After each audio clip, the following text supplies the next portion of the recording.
In this episode of the Success Great podcast, I have with me Atiba de Souza. He is renowned as a super connector and the video content superman.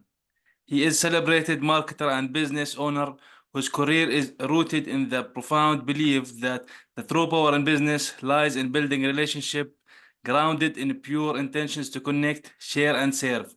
With an impressive track record spanning over 2 decades, Atiba has been instrumental in connecting people across various industries, earning him a reputation for turning networking into an art form. So I am glad to be joined by Atiba in this episode to talk about podcasting to partnerships, how to go from 0 to 200 plus in partnerships in 2 years, and to scale to freedom with partnerships. Atiba, welcome to the Success Great podcast. Hussein, excuse me. Thank you for having me. So glad to be here. I'm glad you are here with me. So first of all, because this is the Success Great podcast, I want to know throughout your career, throughout the years, dealing with other people, how would you define success and how do you see other people define it or have certain misconceptions around it?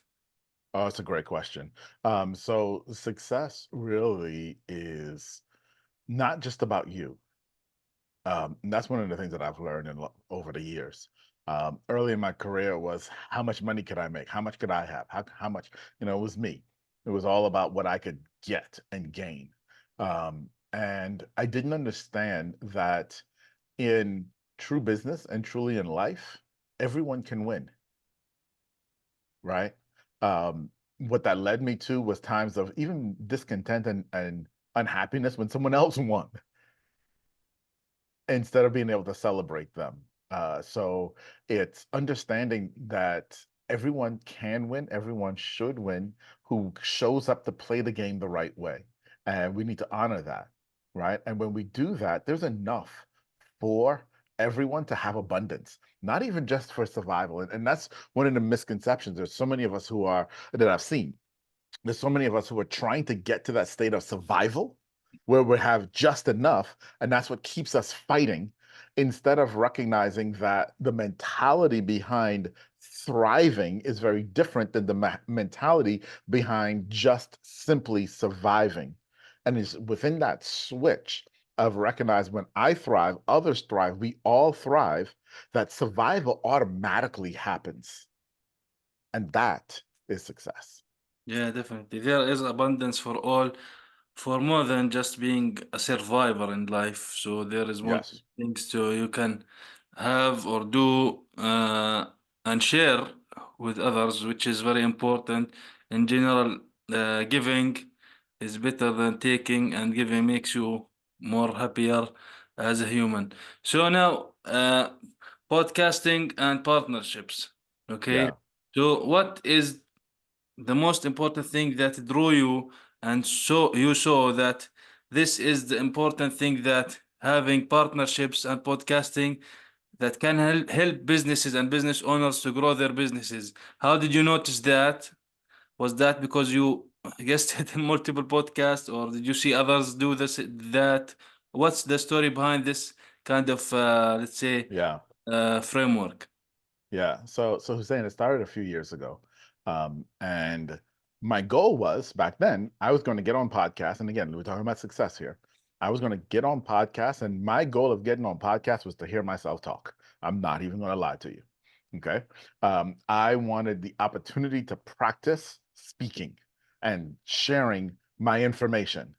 And I really didn't care about anything else. Okay. Again, back to that own self, very selfish way of looking at the world.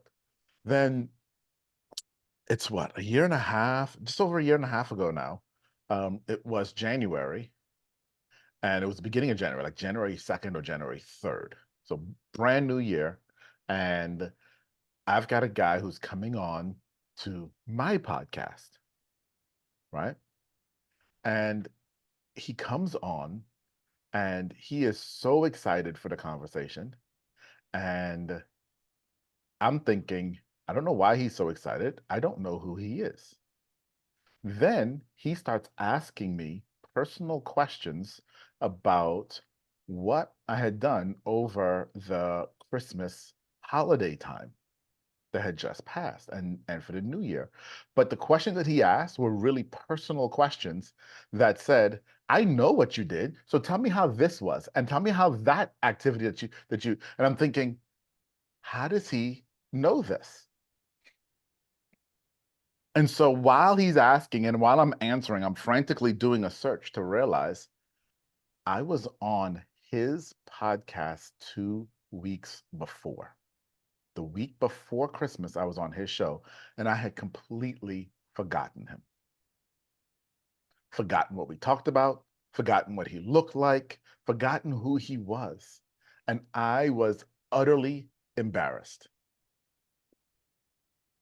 Real talk, just utterly, utterly embarrassed. And I went back to my team and I said, listen, stop booking shows. This is not working. Yeah, it was bad. And I had to stop and look at myself and try to figure out what went wrong. What's going on here? Because that's not a great feeling. And so after that, we started being very intentional about the shows we were booking and learning about the host and making sure that I knew about the host. And I took that time to actually consider who the host was and what their audience is and what the host wanted for their audience. And I figured that would make me a better guest, and that was the right thing to do. That's where this all started. Mm, that's very I good. was I was dealing with my own embarrassment, right? And getting over that. But what came out of that was relationship and host starting to realize, oh, this guy cares. This guy knows who I am. This guy is involved in this. It isn't just about him hearing his own voice. And that relationship then started to grow these partnerships that then turned into actual income. Now, before I go and we go back, let me just say this. I've been podcasting, dedicated podcasting for 2 years prior to that. And in 2 years prior to that, I had earned a whopping $0 from podcasting. Okay. Zero. Okay. Zero. Okay. And that year that I made that change, in that January, that year, we did $266,000 from podcasting and the partnerships that came out of it. The only thing that changed was my approach. Cool. So basically, you were podcasting or guesting, for example, for 2 years prior to this accident, let's say. And if we are talking about business, we are in business to make money. Like it's not like charity or something. But eventually, Right. business at the same time is about being or connected with other people because you cannot grow. Maybe you can Yeah. succeed to a certain level, but you cannot keep growing without actually having other relationship with other people, whether offline or online. So you can't grow there. So now, is there a certain framework that you work with to actually know that this is the podcast for you and it will benefit you and the other side? Because we Yes. talk about prior that zero, and then you talk about 266K. So there's a huge difference. There's a huge gap. Like it's 180 degrees. So can you give us the overview of this framework? Yeah, absolutely. So let me share with you the commonalities between 0 and 266, right? So that you can see these were the things that I was doing still in common. So we were looking for podcast hosts who w- were interested in the topics that I was talking about: marketing, branding, thought leadership, that type of thing, who had audiences. And when I say audiences, I'm meaning that they had created it in, I think it was 50 shows. You had to have done at least 50 shows. So we weren't looking at brand new podcasters, but people who had a little bit of experience actually producing shows and were committed. They were also people who were sharing their shows, so they just weren't creating them and put it and no one ever heard of them. They were talking about them on social media. So those were the things that were common in the 0 and the 266. Okay. Right. So you've got to create the criteria to know who you want to talk to. Fine. Okay. We also would listen to past episodes to make sure that it would have been a good fit. That was also common. What changed was now doing a deep dive into the past episodes and getting an understanding of the types of questions that the host asks to know what type of responses they want. So, for example, I did a show just yesterday, and I knew going in that this host, he is all about strategy. He does not want to talk any tactics. This is only talk principles and strategy. Great. Because if I come out only talking tactics, he's not going to enjoy that. And he's not going to think that that's valuable for his audience. And that's the key. Instead of me approaching this about what do I want to talk about on this show, it became what does this host want their audience to hear? What does this host want their audience to hear? And that's what we share. That's what we share because then the host feels like this was good. This was great. So let me give you a success story on that, and something that's even happened this year. Okay. There was a show that I was on, and we knew about the host. We knew the type of information that this host wanted, and we knew that this host wanted some real practical, tactical, on the ground stuff. And so that's what we shared on the show. And when it was done, the host said, which I didn't even know going in, to be honest. The host said, "Listen, I do a conference in June, and I bring together X number of people in X industry, and they need to hear this. Would you come speak to our event?" Sure. They're now paying for everything, and they've made me their keynote speaker for their event. That is the beauty of paying attention to what the host wants the audience to hear. Because then they consider, my audience loved this. I need to share this more with my audience because you make me look good in front of my audience. That's what the host feels. Right? And so that's what we've worked to create. That's the framework that we work inside of figuring out what it is that we're going to present based on what the host wants. That's a great one because you have to actually work together in a let's say maybe harmonic way to make things good for who are ever listening, because this is like Correct. a final message I would believe for a podcast, because eventually it's like a radio on demand. So whomever listening, they should be taking at least 1 point away from it.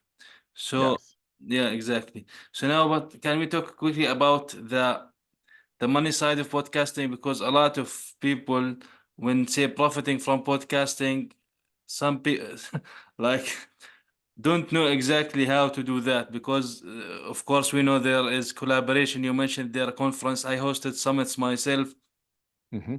other than like doing the podcast itself. So can you, from your experience, tell us the best way to, let's say, monetize podcasting? Because I think this is something very important people might be looking at. Yeah. So this is going to sound a little bit controversial. Okay. The absolute best way to monetize a podcast and being a guest on a podcast is to never ask how to monetize the podcast to the host. In other words, like even when we get to the end, I'm not going to give some fancy giveaway that then is going to lead to some funnel to try to make money off of your guest. I'm going to tell everybody to connect with me on LinkedIn. Let's have a conversation. Okay. When our show is over, Hussein, between you and I'm not going to say, "Hey, who else in your network do I need to talk to? This is who I serve. Who do you know?" Never do that, because at that moment, you've made it transactional. You've made it completely transactional. So, and Hussein, I'm glad that you're asking me this, but you're also going to experience this with me. So, kind of feel bad too on that other side.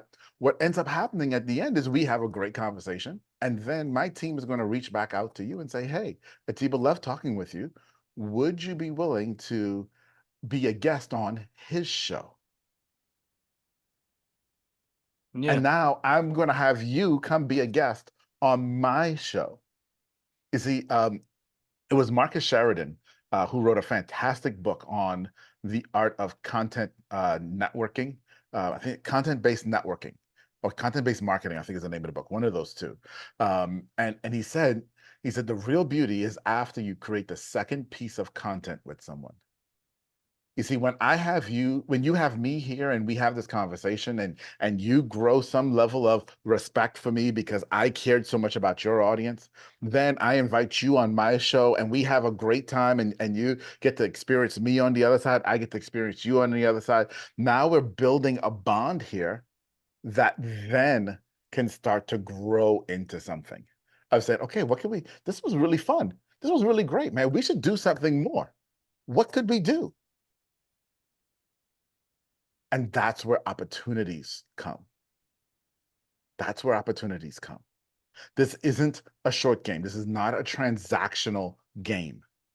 And that's the big mistake that I see a lot of people make is, and let me back up. Let me back up. Sure. And let me say this. I know that there are a lot of people who turn podcasting into a transactional game and they have a lot of success. And all of those people are selling items that are under $1,000.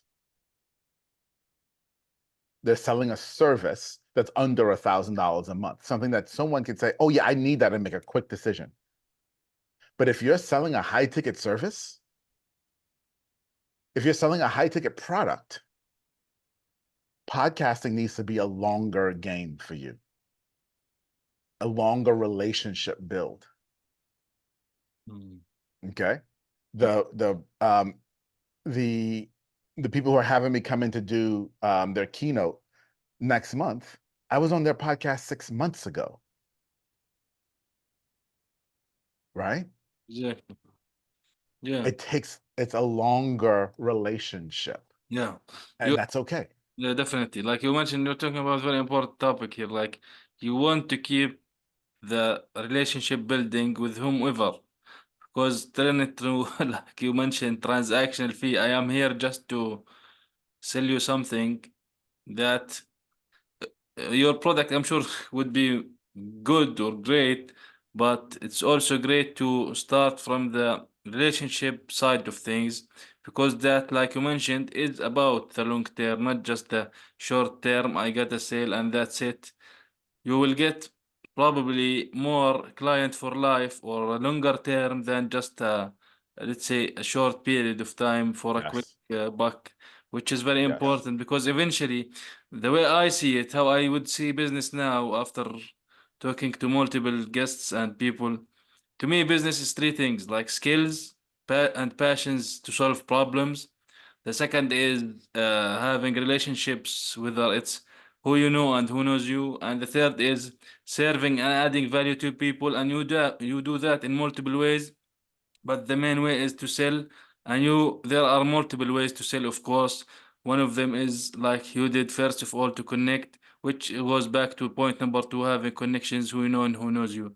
So that's very important to realize, especially nowadays. I think no, now more than ever, people need to start building blocks of relationships other than being transactional and they always thinking about like monetary value because as we mentioned Yes. earlier, there is abundance in general in the world and your cup will be filled if you serve enough people. I think I'm not sure who said that. If you serve enough people, you will get what you want. So Yes. very important. Yes. And there's a key word I'll add in there too. All of that is in relationships is about building trust, Mm, right? The point of the relationships, the point of what we're doing here is we're building trust. I'm building a relationship where you get to know who I am and trust who I am, not what I do. And that's the thing. When it becomes transactional, it's all about what you can do.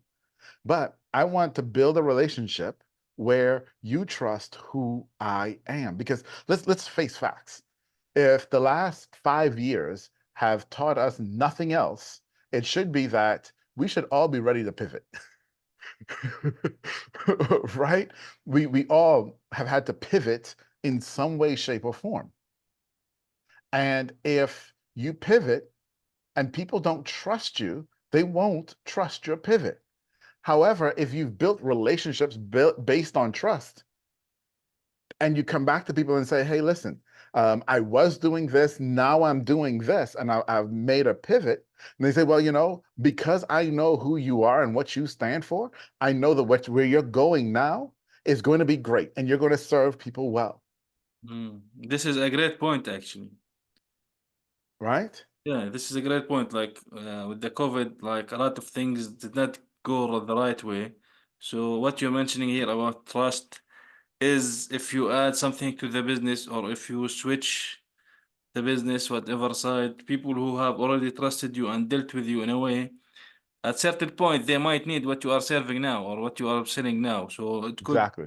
easier sell basically, let's say, than actually trying to convince people of something that some people might sell. Sometimes I'm thinking about just sometimes you think to yourself, you will go to, let's say, maybe a brick and mortar store just because you had a nice reception from a worker there, for example, or a waiter or whatever.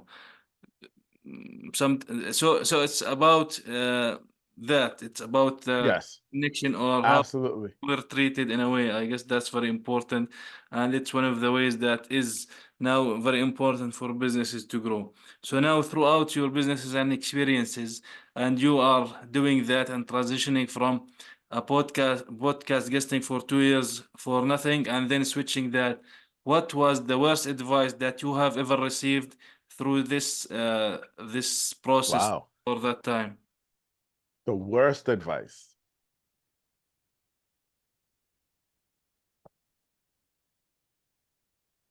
Honestly, some of the worst advice I ever received back was back when I was first starting with this, is where people who told me don't do podcasting. I was wasting my time. Right. And honestly, for a couple of years there, when there was zero return on investment, so to speak, it kind of did feel like I was wasting my time. Even though I was doing it for selfish reasons of hearing myself speak and practicing my voice. And so I figured, well, I am getting that done, so it's not total waste, but it did feel that way. And I think their advice was incomplete because you shouldn't do it if you're doing it for the wrong reasons. Not that podcasting is a waste of time. Yeah, Mm, that's a great question. yeah, it's all about. I think podcasting is a way for us all to do what we are talking about here, is build relationships. And I do think that, for example, there are, I would say, generally relationships, and there are could be more aligned Hmm. relationships. So if you agree with that, like there are two people who could work better, and but in general, you kind of need more generalized relationships. So not everyone could work 100% with everyone, but it's good to Correct. have that kind of partnership or relationship in business, which is uh, at the end of the day, it could be about the long term of things. We could work together again in 3 months, 6 months, a year. So that's a good options to have. And you mentioned opportunities, and this is how our opportunities are created Yes. between people. Like opportunities are created between people. So this is a good thing to have. Uh, Yes. Agreed. Definitely. So, Atiba, as you actually kind of answered it before, but where can people learn more about you and get in touch with you? Ah, yes. So, Hussein, again, thank you for having me on the show today. I really appreciate it. And audience, we've probably opened up more questions for you than we actually answered today, which I totally understand as well. And I would love to chat with you some more. So please go to meetatiba.com. That's meet, ATI, B as in boy, A.com. That's my first name. That's going to take you directly to my LinkedIn. When you get there, Don't hit the follow button, hit the connect button. Go to more and connect. Send me a message. Tell me you saw me here on Success Grid. Let's connect one-on-one, person to person. I would love to have an opportunity to chat with you. Cool. Well, thank you very much, Atiba, for being with me on this episode of the podcast. Really insightful stuff and very important for, I guess, me first, I guess. So thank you very Yeah. much. Thank you, my friend.